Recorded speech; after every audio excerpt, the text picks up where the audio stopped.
Pode fazer a apresentação, Thiago, já estamos ao vivo. Ok. Boa noite, então, pessoal. É um prazer encerrar ou começar essa noite, eu ia dizer encerrar essa tarde, mas aqui já está a noite, com o Geoff Wisner.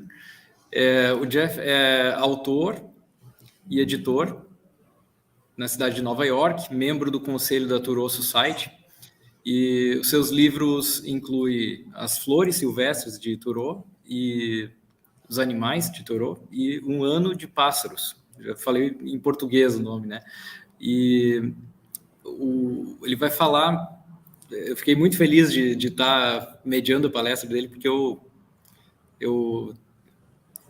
amo muito essa parte dos pássaros e vai ser muito legal mediar essa palestra. Ele vai falar sobre o último livro dele, que é sobre os pássaros de Thoreau, que é uma coleção de escritos de Thoreau ao longo do ano. Com a arte do livro deve ser linda, estou louco para adquirir um livro. E então eu vou deixar vocês com o Geoff. Welcome, Geoff. We are delighted to have you here tonight. Thank you. Obrigado. Boa noite. I'm very pleased to be here. One thing that I've enjoyed about my time with Thoreau is that it's taken me to a number of different countries by now. I've spoken in person on Thoreau in Sweden, Norway, Iceland, and Portugal so far. I hope to do it in person in Brazil someday, but online is the next best thing. I visited Brazil once, Bahia, some years ago, and enjoyed it very much. So I may be repeating some of what Thiago said, but I've been a member of the Thoreau Society since 2015. I'm currently on the board of the Thoreau Society, and I've edited 3 books, all of which draw passages from Thoreau's journal. And the first one was on wildflowers. The second was on animals. And the third, which just came out in May this year, is on birds. And it's the first one where I've been fortunate enough to have color art, like what you see on the cover. So every year, the Thoreau Society has its annual gathering in Concord, Massachusetts. And it has a theme each year. This year's theme is resilience. And so next week, I'm going to be in Concord talking about the resilient life of birds, but you will all get a sneak preview right now. So you're the very first to hear the presentation, and I hope there won't be too many snags along the way. So all the quotes that I'll be using in this presentation are from the new book, A Year of Birds, published by Mercer University Press. So as I said, this is the third in a series of books I created from the journal. And I was also pleased to have one of my essays included in the anthology Now Comes Good Sailing, which was published in 2021. I'd like to take a moment to thank my collaborators on the book. First, I was fortunate to discover the work of Barry Van Dusen, who's been a bird artist in Massachusetts for many years. So this was the first of my Thoreau books to have color art, about 150 artworks by Barry. When I met Barry, he'd already created art for nearly all the birds that I wanted to include. And more than that, most of his work is based on sketches done in the field. He kindly allowed me to reproduce these 150 paintings and sketches in the book. There was also, I think it may still be there, an exhibit of his work at Thoreau Farm in Concord.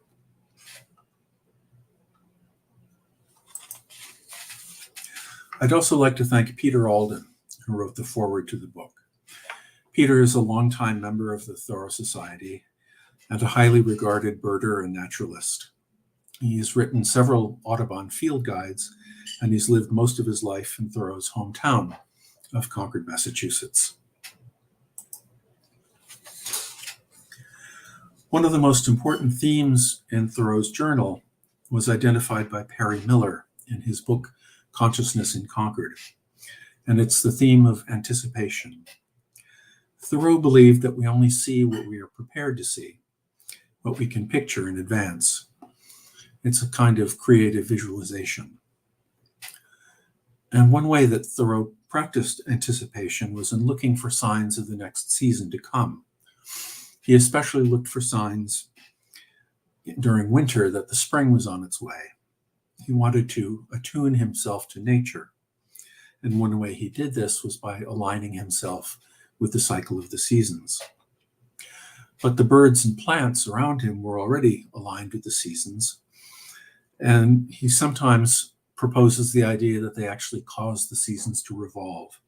So here, for instance, he says, "I heard the hasty shuffling as if frightened note of a robin from a dense birch wood, and so they fetched the air about."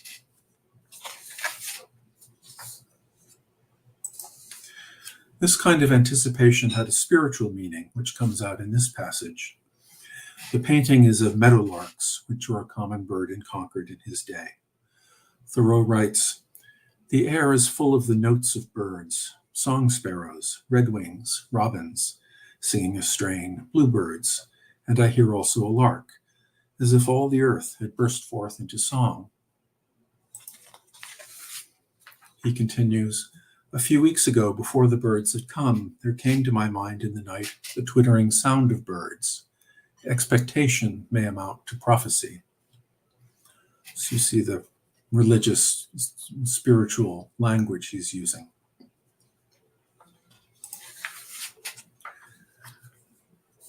But to return to the theme of birds and resilience, what do birds have to be resilient against? One thing, of course, is the actions of men. Last year at the annual gathering, I gave a talk about the passenger pigeon, which was driven to extinction by hunting, trapping, and habitat destruction. Thoreau describes seeing places in Concord like the one in the picture, which he calls pigeon places. And here, pounded acorns were set out to lure in passenger pigeons, and they were then caught in nets, killed, and eaten. Another threat to wildlife was the railroad. The Fitchburg Railroad line arrived in Concord in 1844, the year Thoreau turned 27. The very next year, Thoreau built a small house at Walden Pond and began living there. The railroad ran quite close to the site of his cabin, and it still does today. He wrote this in 1858. "We came upon a partridge standing on the track between the rails over which the cars had just passed. She had evidently been run down, apparently more disturbed in mind than body." And partridge, by the way, was the word that he used for the ruffed grouse. I was lucky enough to find an image of a ruffed grouse next to a railroad track. I assume it's looking both ways before crossing. The same partridge was also threatened by trappers because it was good to eat. Here Thoreau writes, "I found myself walking in one of those shelf-like hillside paths made by Indians, hunters, cows, or whatnot, and it was beset with fresh snares for partridges." He then describes seeing the body of a partridge hanging from one of these snares, still warm. The sketch on the left is by Barry Van Dusen, and the sketch of a snare on the right is by Thoreau from the journal. The first tactic of resilience I want to mention is camouflage. Here Thoreau writes, "I scare up several snipes feeding on the meadow's edge. It is remarkable how they conceal themselves. I look with my glass to where one alighted 4 rods off, and at length detect its head rising amid the cranberry vines and withered grass, which last it closely resembled in color." Eggs could also be camouflaged to hide them from predators. Here he's describing the eggs of a nighthawk. He writes, "I looked about and saw its 2 eggs on the bare ground, not easily detected from their color. A coarse gray formed of white, spotted with a bluish or slaty brown or umber, a stone granite color, like the places it selects. And you see how well the eggs blend into their background. Some birds defended themselves in more active ways. He writes, Minot says that some years ago, maybe 10 or 15, a man in Bedford climbed to an owl's nest, probably a cat owl's. And speaking of cats, here's my cat friend. And the owl took out one of his eyes and nearly killed him. Cat owl was Thoreau's name for a great horned owl. Great horned owls can have a wingspan of more than 6 feet. And although they've rarely killed a person, they have been known to attack people and even knock them down. Crows were some of the most intelligent birds that Thoreau observed.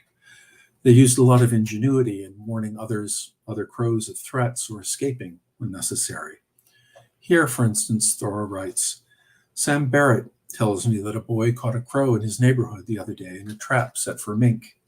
Its leg was broken. It looked up sideways as it lay seemingly helpless on the floor, but the door being open, all at once to their surprise, it lifted itself on its wings and flitted out and away without the least trouble.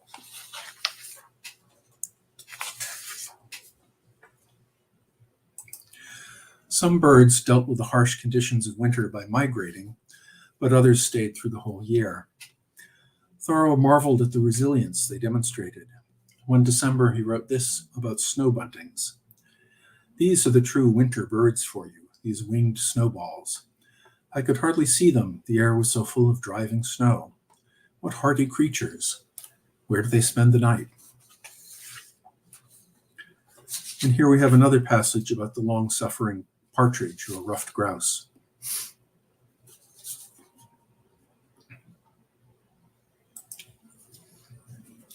Mr. Cheney tells me that Goodwin brought him a partridge to sell in the midst of the late severe weather. C said it was a pity to kill it.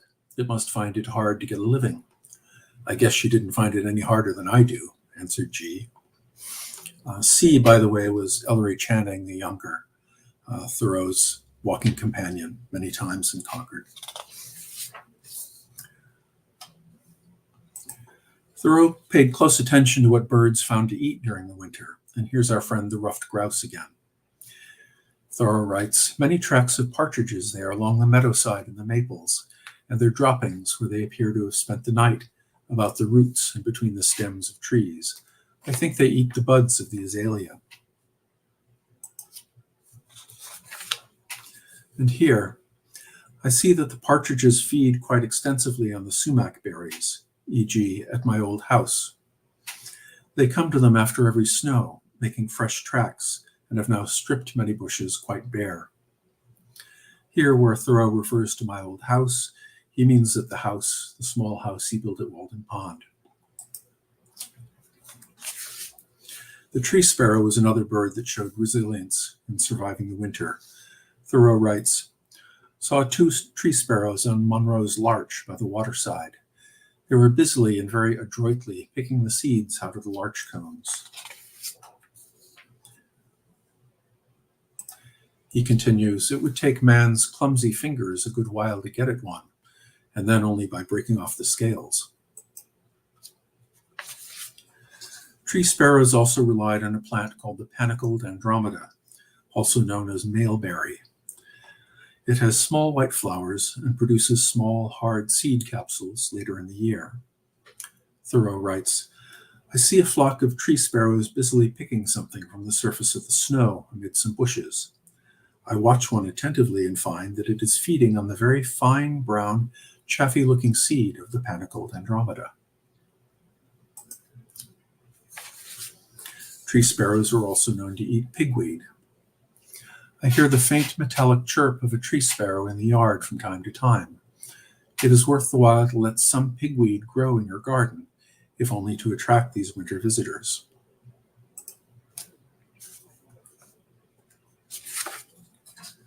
The goldfinch, like the tree sparrow, would find seeds to eat in the cones of evergreen trees. This is a goldfinch in its winter plumage, which is not as bright as its summer plumage. Thoreau writes, about the 23rd of October, I saw a large flock of goldfinches, judging from their motions and notes, on the tops of the hemlocks up the Assabet, apparently feeding on their seeds. The Assabet is one of two rivers that join in Concord to form the Concord River.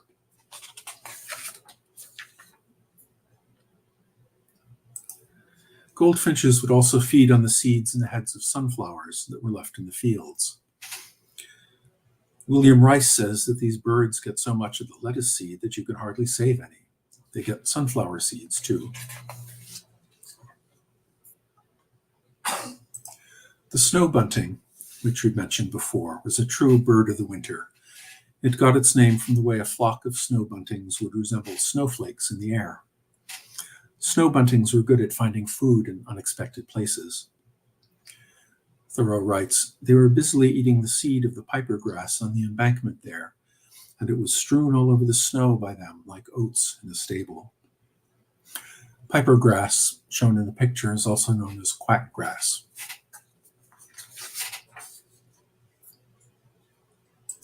Thoreau speculates here that snow buntings might eat the spiders that are sometimes seen on the snow in winter. They sport over these broad meadows of ice this pleasant winter day. The spiders lie torpid and plain to see on the snow, and if it is they that they are after, they never know what kills them. As it turns out, Thoreau is right. Snow buntings will eat insects and spiders as well as seeds.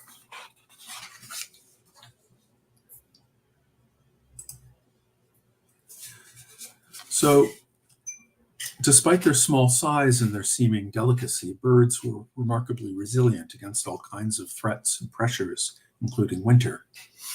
In December 1855, Thoreau celebrates this quality in his description of redpolls.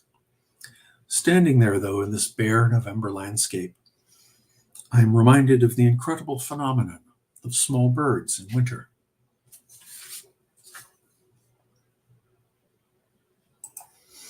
He continues, amid the cold and powdery snow, as it were a fruit of the season, will come twittering a flock of delicate crimson-tinged birds, lesser redpolls, to sport and feed on the seeds and buds now just ripe for them on the sunny side of a wood.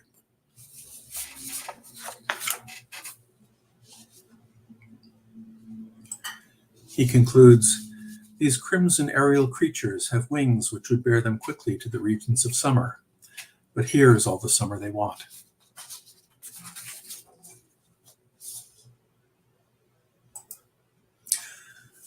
So thank you. That's the end of my presentation, but I'm happy to talk in general about the journal and birds and Thoreau, and to take questions.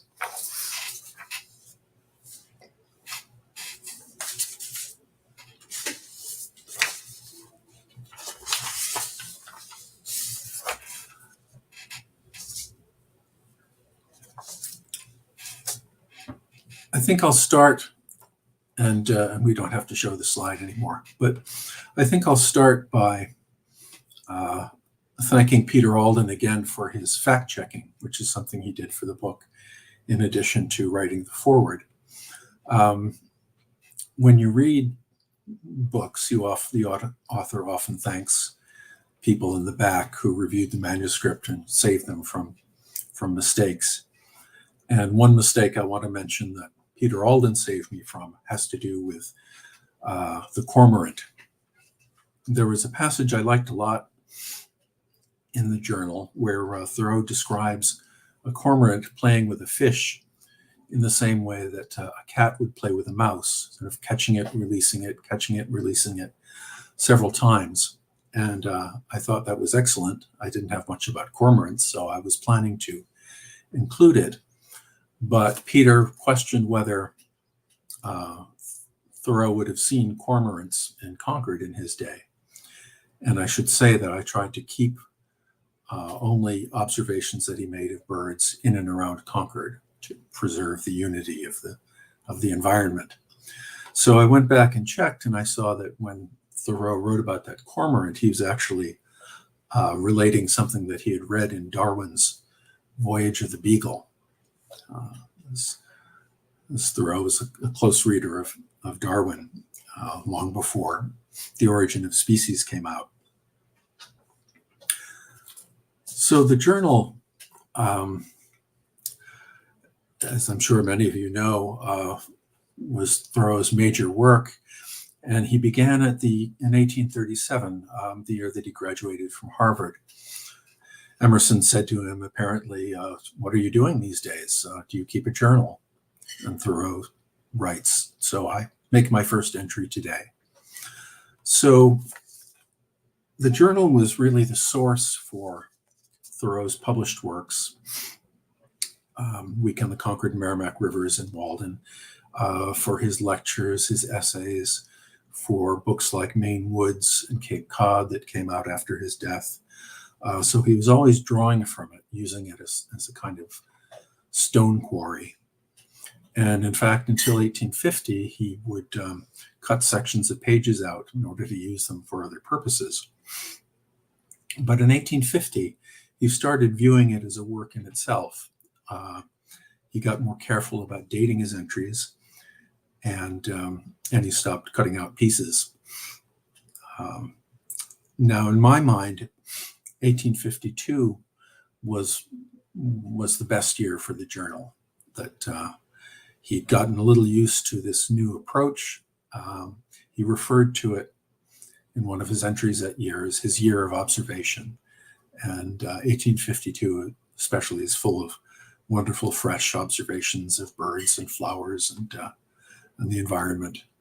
Thoreau, of course, was a transcendentalist, which is a hard term to define. It's kind of a pantheist, I would say. When I was in school, pantheist was almost a dirty word.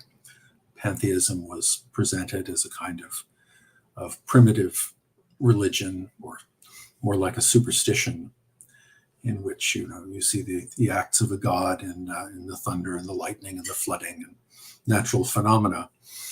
But Thoreau really saw the spiritual in nature, and he saw the circle of the seasons as a kind of cycle of death and rebirth. He wanted to merge himself with that, to be a part of that. And that's the source of this theme I mentioned of expectation and anticipation. He was always looking for clues to the next season.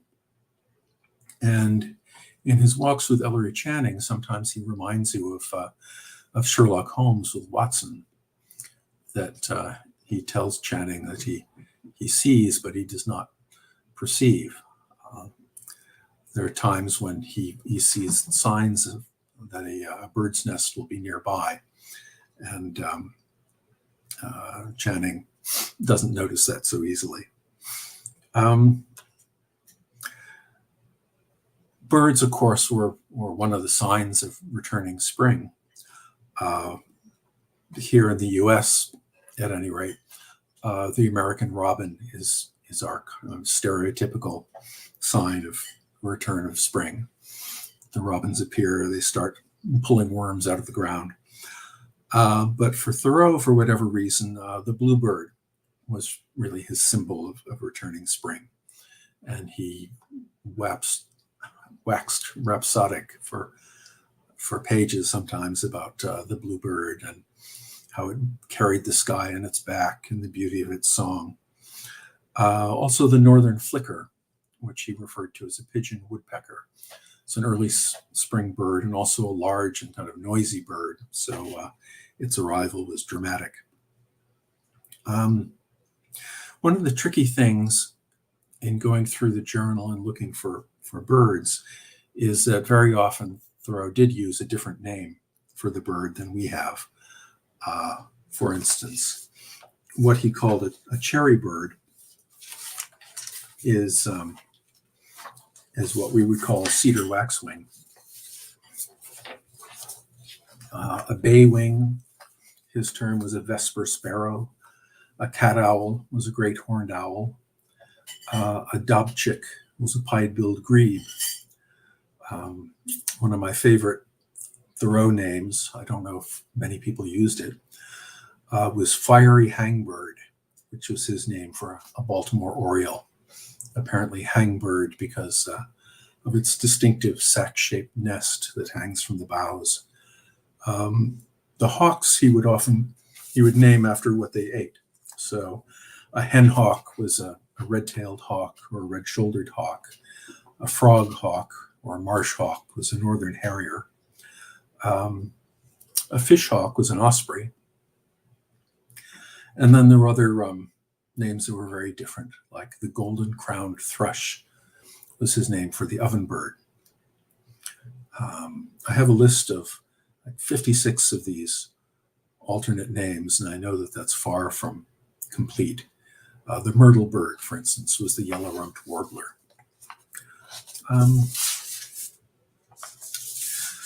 So by limiting myself to Concord, I was afraid that I might have to leave out a lot of birds that he saw in other places, in Maine and the Maine woods and elsewhere. But I was happy to see that that wasn't the case, and nearly all the birds he saw, he did see in Concord. One exception was a pileated woodpecker. And they were in Concord, and he saw their kind of large trench-shaped holes that they would dig in tree trunks. But he never saw the bird until he went to Maine. There's another bird called the mother carries chicken. That was one name for it. He found one washed up on the shore in Cape Cod and attached it to his umbrella, carried it over his shoulder. And when he went into a bar or restaurant and set it up in a corner, he wondered whether people would think he was a little strange. But the mother carries chicken is also known as the Wilson's petrel. A lot of people have made books out of the journal, beginning in the 19th century. The first, I think, was done by H.G.O. Blake, who put together a 4-volume series, a seasonal series, where he arranged entries according to the season. But after that, the first, or certainly one of the first books to be made out of the journal was by Francis Allen, who edited the 1906 edition of Thoreau's works. He was really the first and only one so far to produce an almost complete published version of the journal. It's just an amazing task considering Thoreau's handwriting. And then a few years after that, in 1910, he published a book he called Thoreau's Bird Lore, although it's had other titles over the years. So one of the very first books created from the journal was about birds. And there was another one by Helen Cruikshank called Thoreau on Birds. So for that reason, I put off making my own book on birds, thinking that the territory had been covered already. But I was encouraged by Tom Potter, a former president of the Thoreau Society. And I thought, well, these books exist, but they haven't been done in the way that I would like to do them. They haven't been done in the way that I would like to read a book collecting Thoreau on birds. So I went ahead, and I'm pleased with the results. I'm not a serious birder myself, but I've spent some time with serious birders. And during the pandemic, I should say, I live in New York City at the very northern end of Manhattan. And we were one of the areas hardest hit by COVID-19. And like a lot of other people, working at home, feeling cooped up, I started spending more time in my local park, and I started looking for birds and photographing birds, which I'd never done before. So if you're curious, you can go to Instagram and look for my name, Geoff Wisner, and you'll see thousands by now of photos that I've taken, mostly of birds and mostly in my local park, which is Inwood Hill Park. So while I was doing that, I was also planning and editing this book. And I think I can say that Thoreau made me a better birder, for which I appreciate him. And I think he's made me a better observer of all sorts of things. So I look forward to going to Concord, as I say, next week, and sharing notes with other Thoreau enthusiasts from around the world.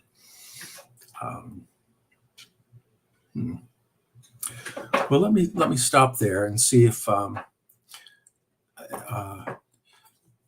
Tiago has any questions, or if there are questions from viewers or comments.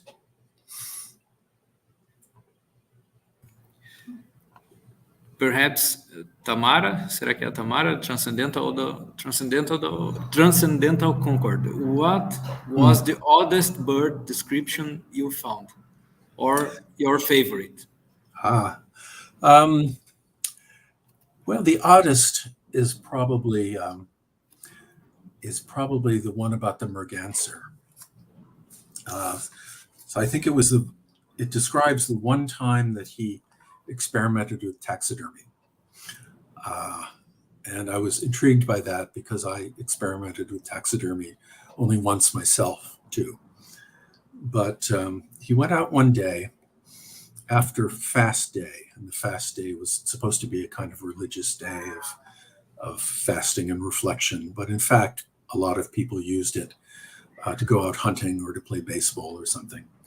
So he knew that there had been a lot of hunters out on the meadows, and he was hoping to find a duck or some other bird that had been shot, was still there in good condition. So he went out, I'm not sure if he was in his boat, but he went out and he found a merganser, a kind of duck, in beautiful condition, and brought it home. And he set out to skin it and preserve the skin and stuff it, to mount it like a taxidermist. And it's just interesting to follow him as he goes through this process, turning the bird inside out. And he wonders whether the feathers will ever smooth out again. And then when he's finished, he finds, as I did when I stuffed a woodchuck, that the final result is not very lifelike. It's a little lumpy, but it was kind of charming because of the bird description and also because of the insight into his personality. Carolina Maciel has a question. She asks, how do you perceive the influence of Darwin in Thoreau's later journal entries compared to his earlier entries? Yeah. Well, the earlier entries are mostly around his reading of The Voyage of the Beagle. So, he's intrigued by the fossils that Darwin finds, like fossil horses, for instance, and all the various fishes and birds and so on. But the theory of evolution hadn't been formed yet.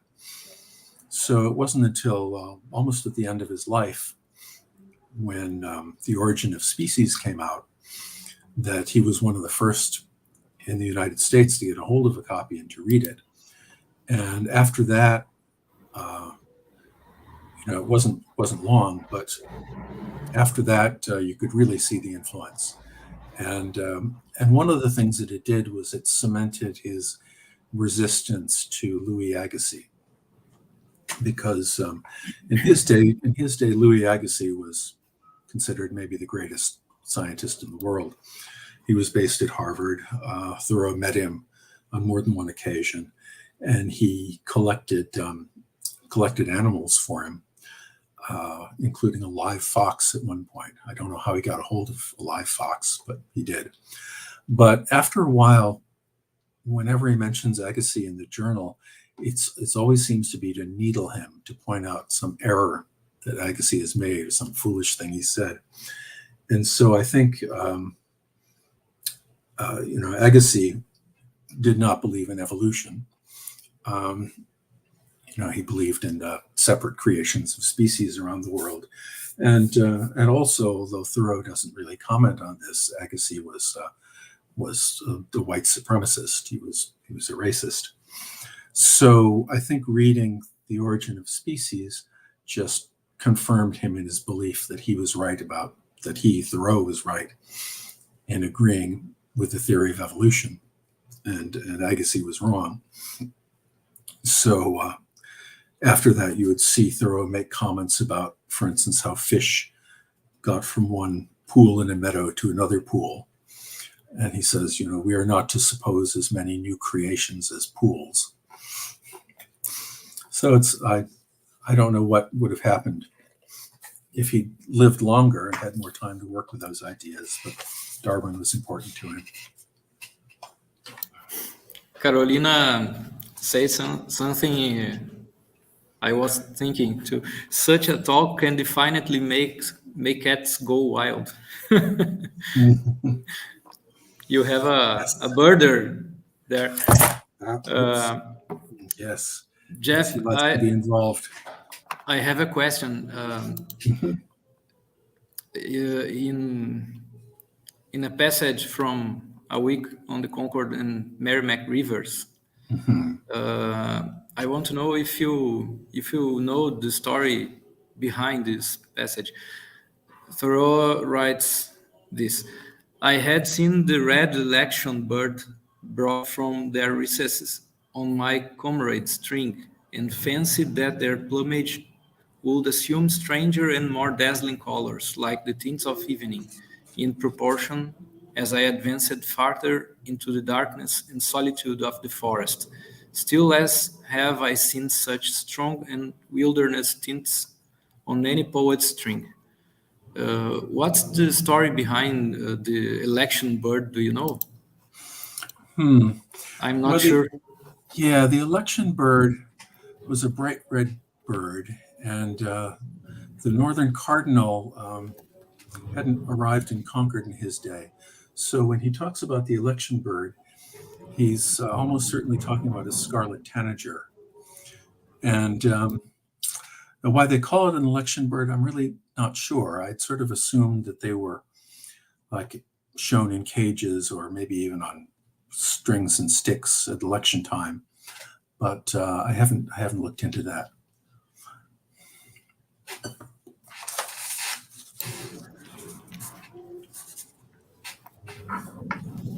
Okay. Well, I have a comment.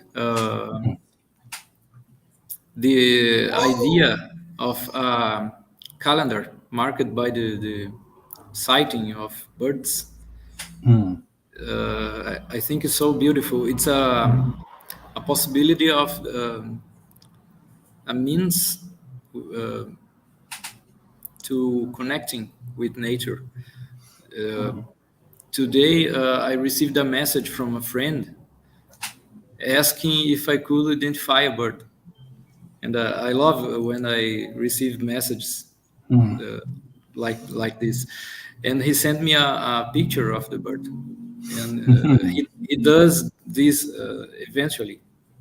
Sometimes he sends me a recording of a bird song, the call of a bird, asking if I could identify the bird. And that honors me and makes me happy, because he wants to know the name of the bird. And yesterday I commented here that people know the names of the cars passing on the street, but don't know the names of the birds. And I think something is wrong. Yes, absolutely. That's certainly true in the U.S. It's very the example of my friend, the problem to me is not knowing. The problem is not being interested in knowing. Yes. The name of the birds. Yeah.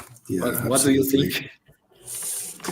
Well, I think one of the things that's helped counter that, well, first I should say that there does seem to be an increase in birding and an increase in interest in birding in recent years, maybe partly because of the pandemic. Once everything got very, very quiet, a lot of people believe that the birds are singing more loudly, and I haven't seen any proof of that. I think it's just that people started to notice them.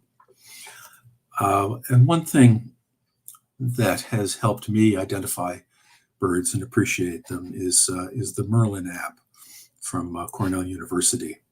Their ornithology lab does a very good job of listening to bird song and identifying the bird for you. And it's helped me find a couple of birds in my local park that I wouldn't have found otherwise. The Carolina wren is one. And it helped me be sure that I was listening to a wood thrush and not some other bird. The wood thrush was one of Thoreau's favorite birds. He just loved it. And it's got a very distinctive call that ends with a sort of almost metallic vibration at the end. So so there may be some hope there. There are a lot of birders in New York City, which you might not expect, who go out regularly in the parks, in Central Park and other parks, and compete to spot and identify birds. Thoreau had, he didn't have the advantages that we have now. He had many fewer references.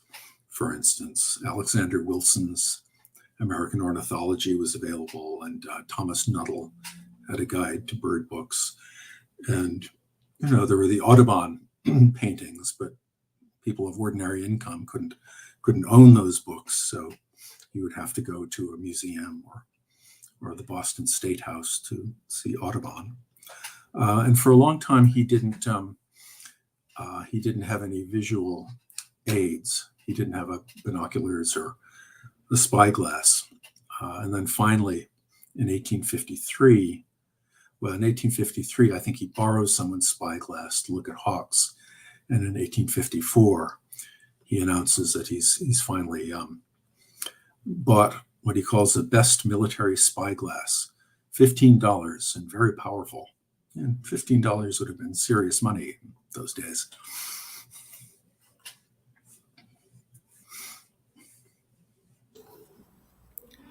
Carolina comments, there's a journal entry where Henry calls one of his cats, Min perhaps, an ornithologist. Lovely talk. Thank you. Yes, thank you for inviting me. I think it was Min. He says that Min is out in the cornrows studying ornithology. I think that's the. We keep our cat indoors so he doesn't pursue his ornithology.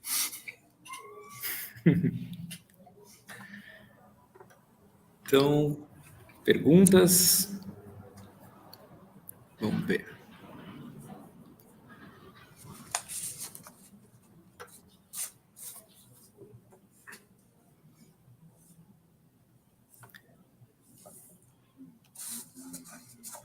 Mais alguma pergunta, pessoal?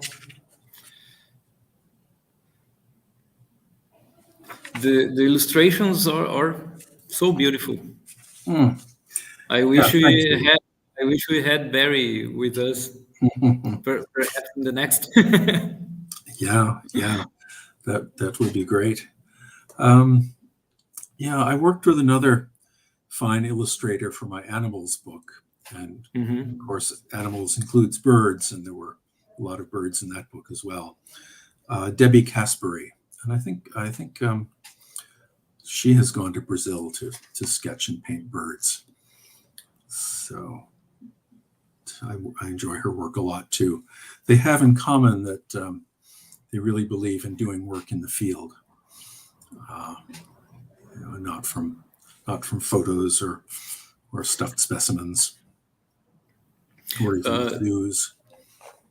Geoff, I was thinking when there's a phenomenon. When I know the name of a bird,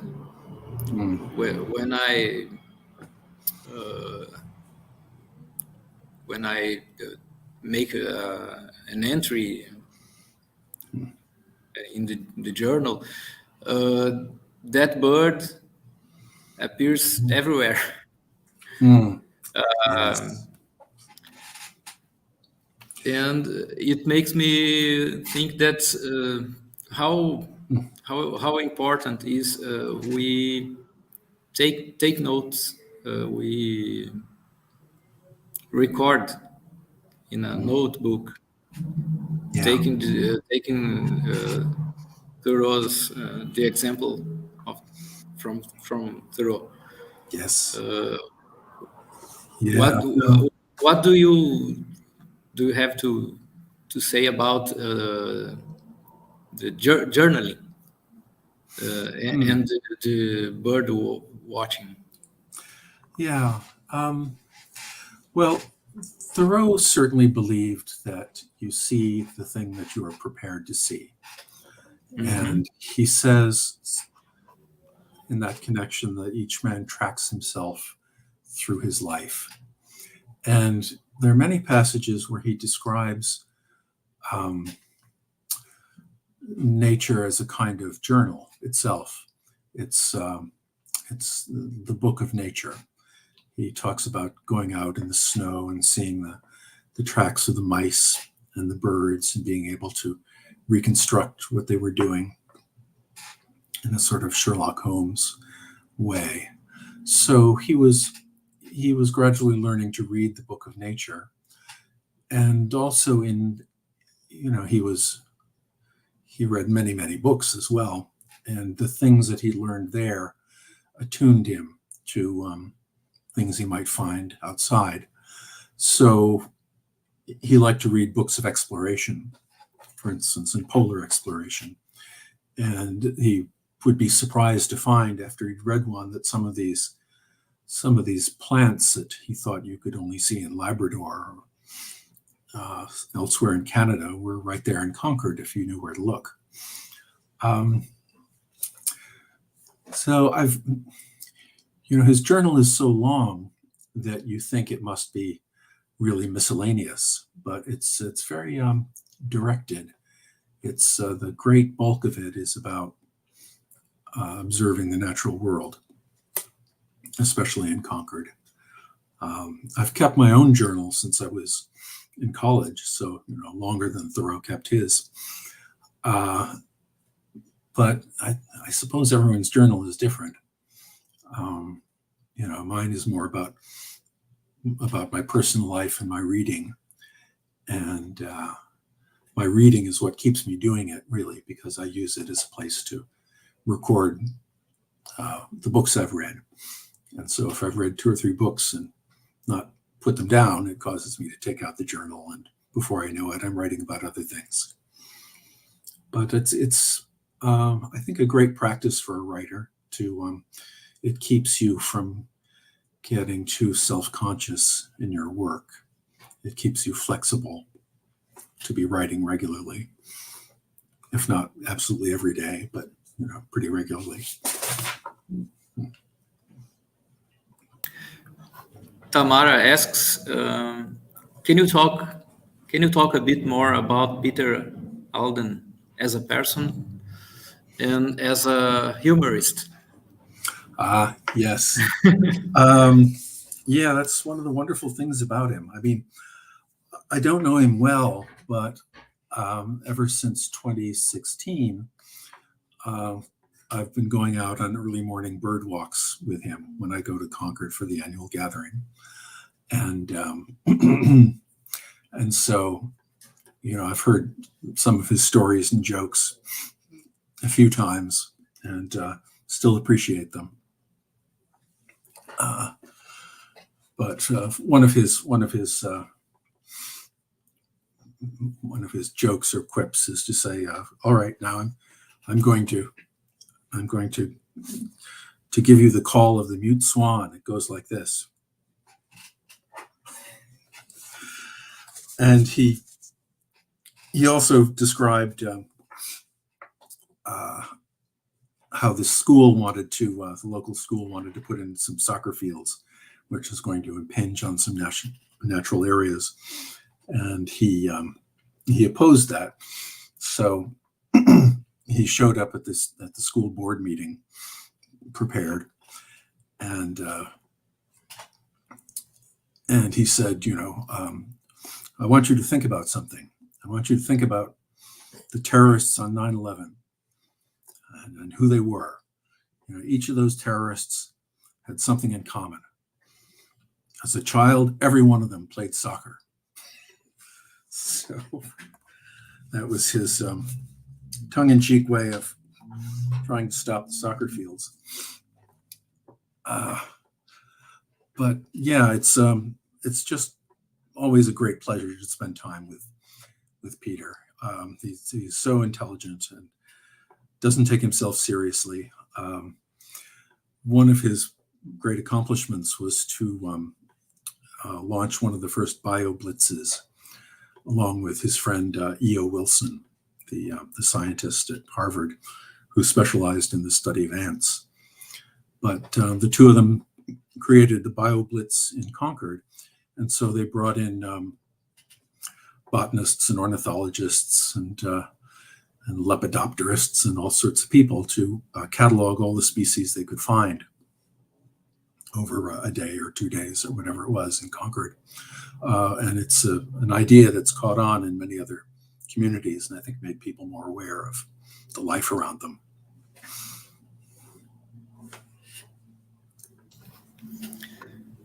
Carolina comments, your talk on the cats of Zanzibar, Thoreau, and Africa travel literature was so cool. And José Altran, are loons also frequent subjects in Thoreau's journals? If so, is there any excerpt about them that you particularly like? They don't come up commonly, but they do come up. I mean, the classic description of a loon is the one that he used in Walden, although it's a version of it is in the journal, where he's chasing the loon across the pond, and it dives as they do, and it's very difficult to guess where they're going to come up again. So he's with his boat paddling around furiously trying to intercept the loon. And finally, the loon laughs, that eerie laugh that it has. And a breeze comes over the pond as if it were the god of loons, warning him. So that's a wonderful passage. I've got to say that's my favorite. Did Thoreau identified himself with the loon? I don't know if I've read this anywhere. Yeah, I don't. Or someone identified Thoreau with a loon. Yeah, that I wouldn't be surprised if someone did. I mean, the loon is supposed to be a little eerie, its laugh, and a bit solitary, so a bit of an oddball among birds. I think he himself identified with hawks more than any other birds. The bittern. Well, bittern. Yeah, there is that. There's a passage where he talks about the eye of the bittern, and its greenish reflections, and he wonders whether his own soul might be a bright and visible green. That's a wonderful passage. But there's also one where he sees a couple of hawks flying together through a stormy sky, and he asks himself, where is the companion that will fly with me, or words to that effect.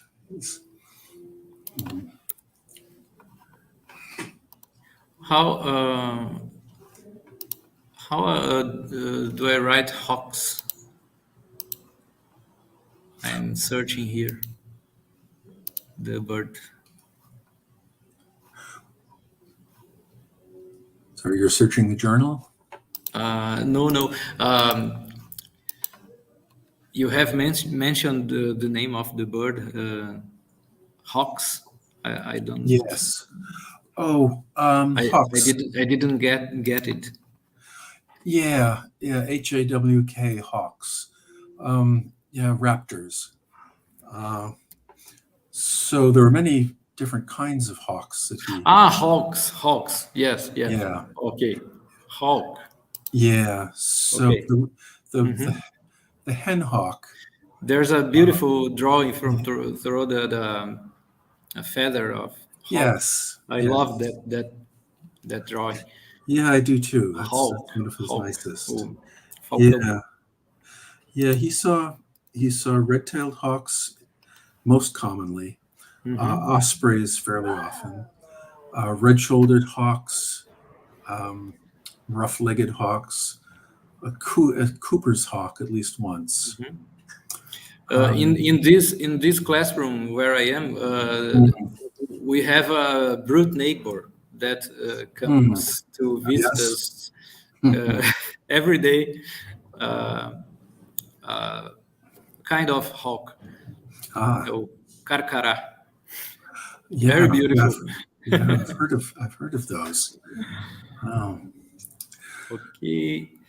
Well, we have 3 minutes. Eduardo, não sei se está por aí.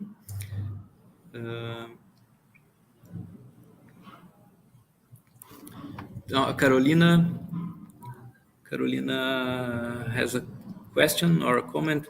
Okay, there's this joke by his students when he was in his 20s, where the kids were passing around a caricature of anthropomorphized booby and saying it was him. Really? That's that. You're speaking of Thoreau or Peter Alden?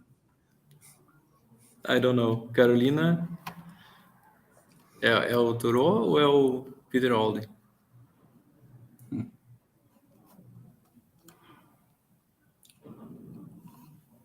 Well, if it's Thoreau, I hadn't heard that story. That's a good one. Thoreau. A booby.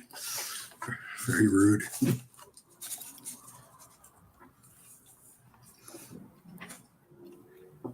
She will share it. Okay. Very good.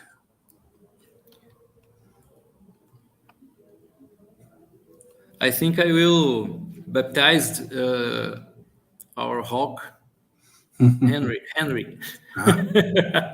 Excellent. Well, I've really enjoyed this. I appreciated the opportunity to be here. I hope you and your colleagues will be able to come to an annual gathering sometime, or to Concord at another time, maybe when it isn't so hot. Thank you, Geoff. Thank you. It's wonderful this talk.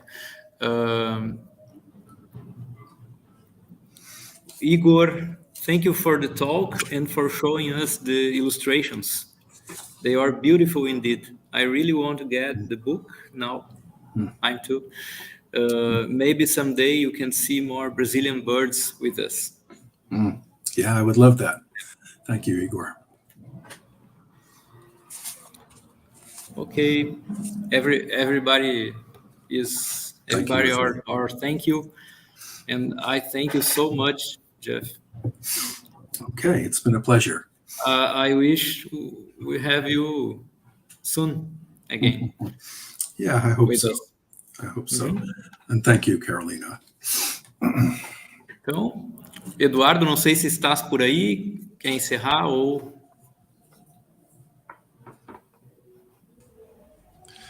Ok, então let's start to finish that. Thank you, Geoff. All right, thank you, Eduardo.